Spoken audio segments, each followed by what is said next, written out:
ஏழை மாதிரி யோசிக்காதே. முதலில் மனசை மாற்று.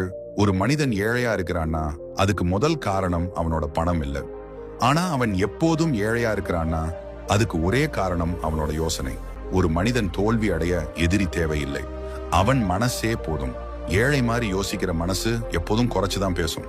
நம்மளுக்கு இது செட் ஆகாது, இதெல்லாம் பெரிய ஆளுங்க பண்றது, எனக்கு அந்த லெவல் இல்ல. இந்த வார்த்தைகள் வெறும் வார்த்தைகள் கிடையாது, இது உன் மனசுல நீ போடுற சிறை சுவர். பணக்காரர் போல யோசிக்கிறவன் ஒரே ஒரு விஷயத்தை மட்டும்தான் பண்ணுவான், அவன் தன்னை குறைச்சு பேச மாட்டான். ஒரு மனிதன் தன்னையே சிறியவன் நினைத்தால் உலகமும் அவனை சிறியவனாதான் நடத்தும். நீ இப்ப ஏழையா இருக்கலாம், உன் வாழ்க்கை கஷ்டமா இருக்கலாம், ஆனா அதுக்காக உன் யோசனையும் அதே இடத்துல இருக்கக்கூடாது. பயந்த மனசு எப்போதும் பாதுகாப்பு தேடும், வலிமையான மனசு எப்போதும் வாய்ப்பை தேடும். ஏழை மாதிரி யோசிக்கிறவன் இன்றைய பிரச்சனையிலேயே மூழ்கி போயிருப்பான். பணக்கார மாதிரி யோசிக்கிறவன் அந்த பிரச்சனையை பாடமா மாற்றுவான்.